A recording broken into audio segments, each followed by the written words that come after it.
ya. Heeh, main tenang lapangan heula jajaran eta tah. Pojok kanan we. Selamat siang, selamat akhir pekan. Bismillahirrahmanirrahim. Assalamualaikum warahmatullahi wabarakatuh. Ketemu lagi bersama Martin WS Channel. Di sini kita akan membahas mengenai perencanaan instalasi pengolahan air limbah dengan jaringan dengan sistem perpipaan SPALDE dengan sistem perpipaan. Dalam merencanakan instalasi pengolahan air limbah di pemukiman masyarakat, kita memiliki tantangan tersendiri.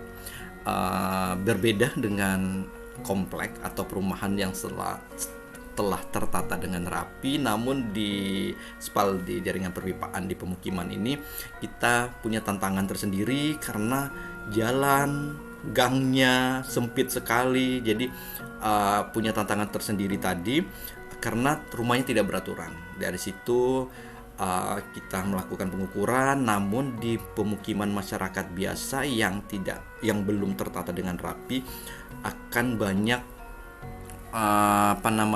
bak kontrol di jalan karena jalannya berbelok-belok, mungkin 4 meter akan berbelok lagi, maka di situ akan banyak bak kontrol. Oke, ikutin pembahasan masalah jaringan perpipaan SPALDE pemukiman di masyarakat.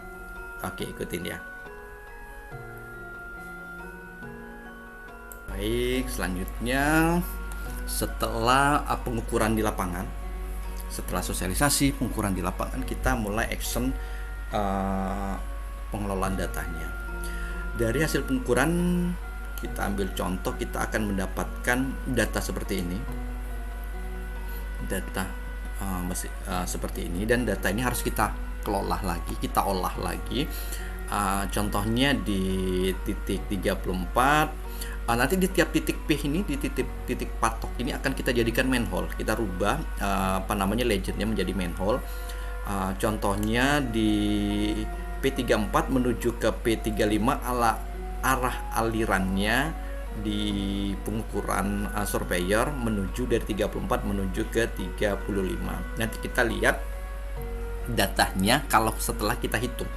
Ini masih bisa berubah arah alirannya karena kita melihat kondisi di lapangan. Karena ini banyak gang-gang sempit, karena dalam merencanakan air limbah ini kita harus melihat kesulitan jika nanti ada action di lapangan. Apa yang harus kita temukan kesulitan itu, contohnya setelah kita contohnya karena sini gang sempit, seandainya air limbah yang ada di warga sekitar 34 35, apakah memungkinkan seandainya kita tarik menuju ke P20 atau M20, karena di sekitar PIS 41 atau M41 dan 42 ini di sini akan ada tanahnya akan lebih tinggi, konturnya lebih tinggi, sehingga akan ada penggalian tanah yang lebih dalam sekali. Sedangkan ini gang sempit, akan riskan mengganggu warga atau tuh akan terjadi longsor. Sedangkan gangnya sangat kecil sekali. Dengan galian, usahakan untuk di gang sempit ini jangan lebih dari 1,5 meter. 1,5 pun sudah cukup dalam sekali. Ini data mentahnya, dan kita dapat setiap section juga. Nanti section 1 nanti ada data mentahnya. Ini masih ada yang kosong, diameter pipa, slope, dasar pipanya. Kalau ini jaraknya udah diisi oleh surveyor yang hasil pengukuran jarak antar manhole. Selanjutnya nanti kita olah lagi datanya. Setiap section ini kita isi, kita hitung, jadi nanti kita tahu sebenarnya aliran air ini. Untuk contohnya yang ada di 34 ini, dia lebih aman kita tarik menuju ke manhole di jalan raya M20 atau menuju ke 25, ke titik 25. Nanti ini berdasarkan hasil perhitungan kita, tapi untuk hasil pengukuran masih surveyornya, mengukur surveyornya, dia menarik menuju ke dari 34 ke 35. Apakah nanti bisa aman? Nanti tergantung dari hasil perhitungan kita di lapangan.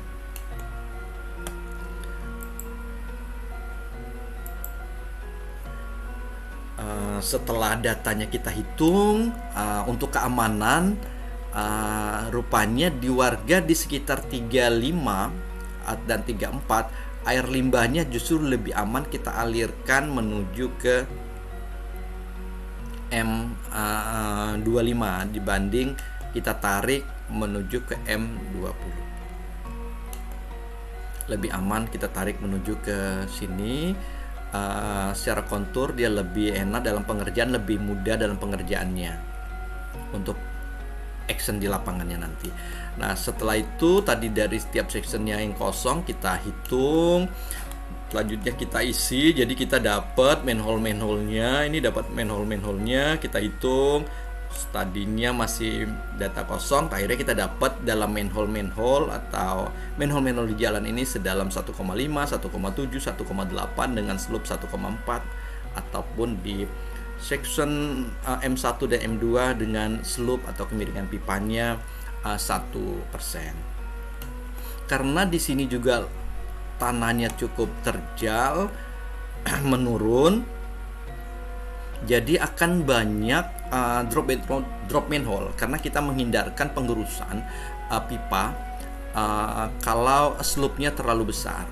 Jadi di sini kita rencanakan slope pipanya paling besar 2,5%, maka di sini akan ada drop manhole. Jadi dari M14 menuju ke M13 atau P13, selanjutnya ke M12. Di M12 ini bentuknya manhole-nya drop manhole.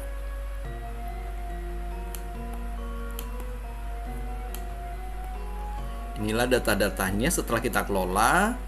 Kita bandingkan yang data yang sebelum kita kelola, yang tadi masih kosong, masih hanya garis kontur di setiap lokasi pengukuran. Setelah kita kelola, kita dapat data tiap manhole yang ada di jalan-jalan yang kita rencanakan di lokasi perencanaan kita.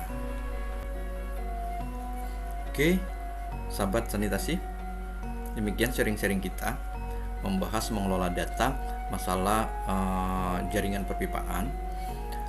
Nanti kita akan bahas atau sharing-sharing lagi masalah unit pengolahan atau sambungan rumah. Demikian, saya akhiri dengan wassalamualaikum warahmatullahi wabarakatuh.